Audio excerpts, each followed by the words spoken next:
People, today I want to talk about the 761st Tank Battalion, nicknamed the Black Panthers, the original Black Panthers.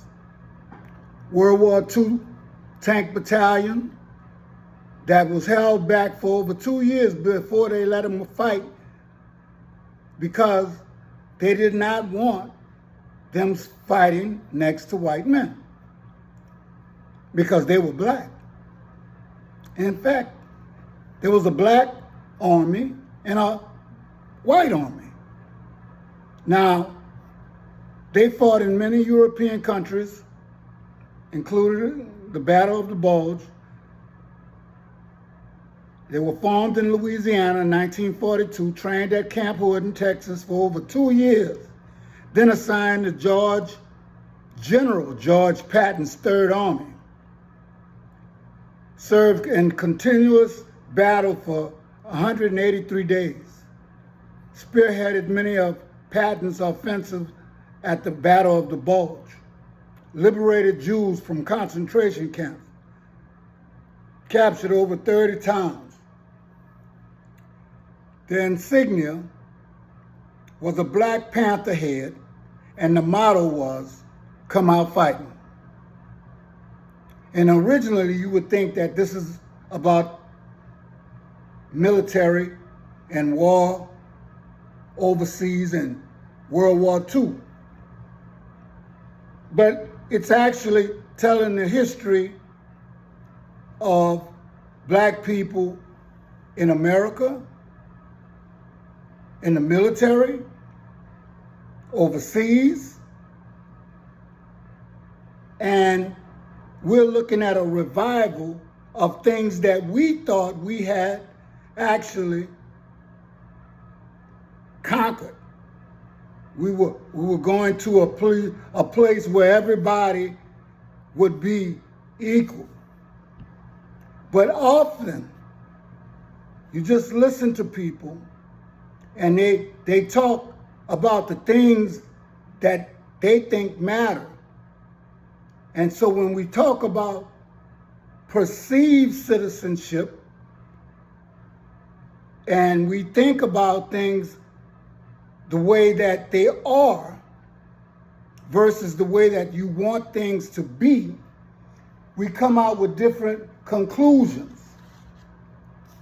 Now, the V in World War II was supposedly initiated by Winston Churchill. And of course, you know that Winston Churchill could not care less about black people, but he kept that undercover until he got into a place that he was comfortable. And you know, I was ignorant to how Gandhi felt in India. You know, there's like 100 million black people over there in India. But you very seldom hear them talking about it. They call them what I believe the untouchables. What makes me really angry is nobody really wants to talk about how they got there, if they got there first, which they did, not only there, but all up in there. China, Japan, Indonesia, all of those places.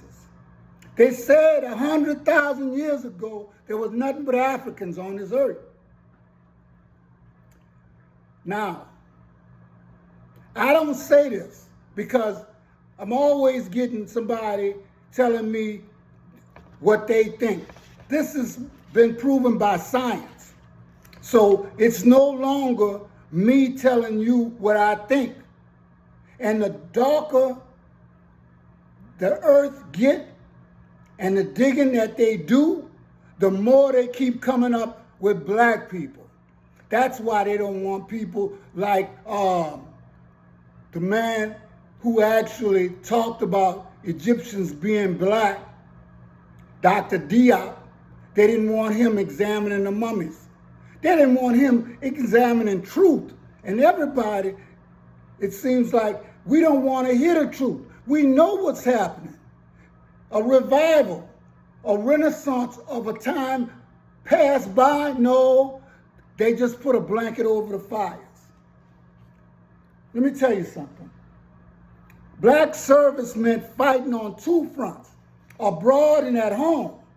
And most of the time when the servicemen got home in 1942 or 1940s, they had to fight again what they would so-called home, and it's never been your home, so to speak. It's nobody's home because your real home is in Africa.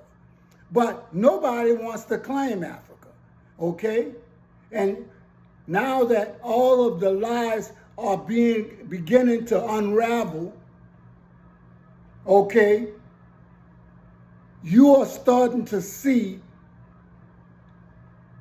what lengths some people would do to put themselves in a position of power in history and today.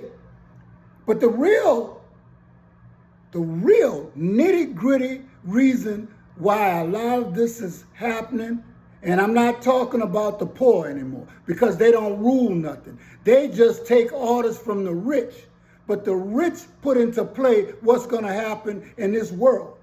And the reason why they go through all this trouble is because they fear white genetic survival. That's the whole reason why they go and do the things that they do, because they know that genetically we can wipe them off the face of the earth. Talk about the Aryan race, and we talked about Hitler, and we talked about all these other things. Now, it's a funny thing to me, because this black battalion helped liberate some Jews back then in the 40s, right? But nobody wants to talk about that. You don't want to talk about the liberation that we've done even to America. Okay? Do you think that there would have won World War II without having people of color? Now, you know when they got equal treatment? It is said that the fighting and the dying became integrated. Everything else was segregated. Now, we have long held back the accomplishments of black people, African American people. See, African American people thought that by fighting for their country, they could use the military as a tool for citizenship. Let me tell you something. They're deserving of full citizenship, but there are people that don't want them to have that. But nobody can take something that they don't have to possession of. Now, they can force you to do certain things, but, on a real universal level and intellectual, they don't have that power to take anybody's humanity or humanness away from them. But they can take a bullet and kill you. They can take gasoline and burn you. They can put a rope around your neck. They said that black folks were scared and that they would turn tail and run at the minute the enemy starts shooting at them. But also, they said that when the real fighting came, they had a black soldier go run up to a barbed wire fence that was blocking the road so that they couldn't get into the town and take care of their business. He jumped out there with no protection, took something and attached it to a tank and dragged it away so that they could get in there. And the only person that ran was the commander, who was a white guy named Ringo, who heard about the fight because he had ran away from the fight. But they don't put that in the news. Double V was a campaign, a black campaign. And the double V, if you look at it, it goes into a W. It looks like a W. And I had something that I wanted to say about that, but no, I won't say it. I just want to make sure that during Black History Month, which we're going to turn it into more than a month because it's too much history here. This is world history.